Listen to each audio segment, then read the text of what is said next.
Welcome to another edition of the Hoop Scoop, brought to you by Red Raider Outfitter, the fans' favorite since 1975. I'm Jared Johnson. I'm joined by the Mighty Joe Yeager. Well, Mighty Joe, we're here at the USA, and man, what a run the men's basketball team has been on. They've won 4 in a row, 5 of their last 7. 3 of those victories have come over teams in the top 13 at the time when they played them, and the last 2 have come on the road. What are your thoughts just overall before we dive into the win over Oklahoma and Norman? What are your thoughts overall on this run by Texas Tech, and why has this happened in your opinion? Well, it makes a difference when you got your best players. Yeah.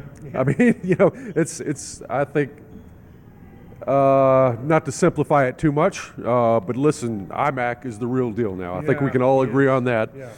All right, and Pop is back as well. He adds a completely different dimension on offense, basically a shooter, a guy with some real skill that they have to worry about there on the perimeter. And look, I mean, players matter. It's so easy to forget that, and you think, it's just like an automatic thing that you're going to have a good season because you've been predicted to be in the top 25 and finish 4th in the Big 12 or whatever.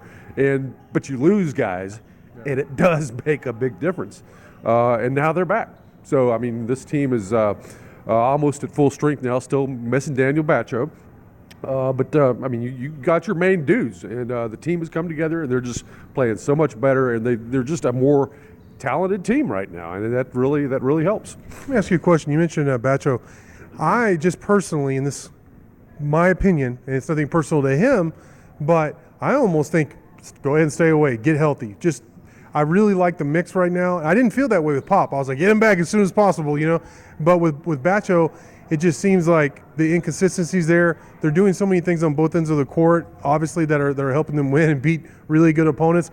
To me, I'm almost like Batcho, and I know Adams doesn't agree because he's been talking about it, but what do you think about possibly getting him back and all that? Yeah, well, they're certainly not going to do anything to rush him back. I don't think they're in any huge hurry.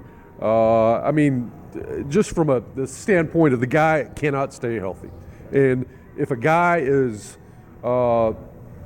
if he's like 95% or 90% or 80%, he's still not right. Yeah. And he's going to be favoring muscles that he shouldn't be favoring. He's just going to hurt himself again, and he's going to be out. So, I mean, just from the medical standpoint, they're not going to bring you back anytime too soon. Now, as far as like disturbing what's going on, I mean, they're hitting on all cylinders pretty much right now, and you don't want to mess with the good thing too much. But I do believe that if he can come back anytime in the near future, he will be maybe an offense-defense type of a substitution from time to time.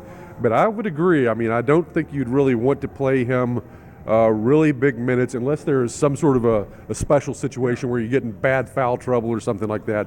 So, I kind of agree with what I think you're saying there. Yeah, they seem to have a really nice rotation right now. The margin for error, even though they've won a lot, they've won 4 in a row and all that, is so slim in the Big 12, and they have the margin for error in terms of them making the tournament. I mean, 2 or 3 possessions could cost them everything. So I'm wary of that, especially since I don't think he's put on all that weight back on and all that. But that's a video for another time. But Texas Tech beat Oklahoma. They won by double digits in spite of turning the ball over 16 times, 13 times in the first half. But they shot lights out, and they absolutely crushed Oklahoma on the boards, my Joe. Yeah, that's right. Again, IMAC. Yeah. I mean, this is 3 games in a row where Tech has won on the glass by double digits against Big 12 teams. And, prior to that, Texas Tech was just kind of a so-so rebounding team and really not a very good defensive rebounding team. Mm-hmm. That has all changed with IMAC in the lineup. I mean, he's just a force in there, and he's a big, wide-body guy. And we've been saying, well, we want him to kind of lose some weight and gain some quickness and everything. And but I don't want him to lose too much weight because he just adds so much up front in terms of like physical bulk. So you don't want him to get slim like Batcho or anything like that. But basically, I mean, that's the key to the rebounding with this team. And I mean, I think last night with the turnovers, Tech was really putting pressure on themselves in this game. I think they were feeling it. Because the closer you get to your goal, which is making the NCAA tournament and this miraculous turnaround, the more pressure you feel, because we're right on the lip of the cup, man. We can't screw up here. And the guys come out and they're just really pressing. They're playing too fast. Their feet are moving faster than their minds. And then on top of that, you had Davion returning back to Oklahoma. And I think that was added pressure. And that's a guy that he's one of the biggest competitors on the team. He hates to lose. He loves to win. And I think he was really, really putting more pressure on himself than he should have. It's understandable, but he was kind of hurting the team a little bit there. But hey, man, they settled down in the second half. They got that out of their system, and managed to hold on and kind of pull it out there at the end. I'm a big believer in so in college football, or if you go up the levels in football, it's the speed of the game, just how quick guys get off the line of scrimmage, and then just the speed. It shocks people, even great players. It doesn't matter. Future Hall of Fame players, they're shocked at first. With basketball, it's the geometry and how it's changed once you go to levels, like the angles of where you shoot and how you get to a basket or get to a rebound or a block, whatever. The geometry changes as you go up the levels. AMAC changes the geometry on both ends of the court for Texas Tech. And you mentioned his lateral quickness. He's getting better.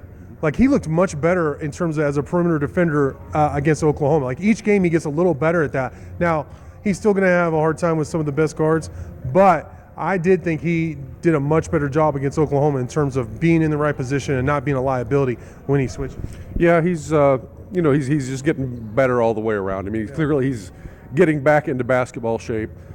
He's knocking off the rust, and he's making major steps upward each game. Each game he improves dramatically, and you kind of wonder what his ceiling is. I mean, if he makes another leap up against TCU, it's going to be hard on the Horned Frogs, because I mean he's already playing like an all Big 12 guy right now. I mean, he's a double machine.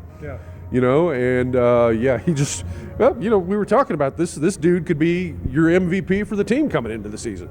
Him or O'Banner. That's who it was kind of down to, those two guys.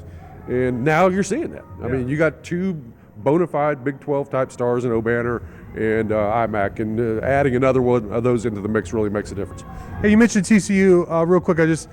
Tech has TCU at home, 11 a.m. Saturday here at the USA. Then they go to Kansas, and then they finish the season at home the following Saturday against Oklahoma State. What do you think Tech's chances are at this point? I mean, I know they've won 4 in a row, but realistically, what are their chances of winning out? What are their chances of winning 2? How do you think they finish, Joe? Well, I believe they have to win 2 of these last 3 to have a pretty good shot at the NCAA tournament.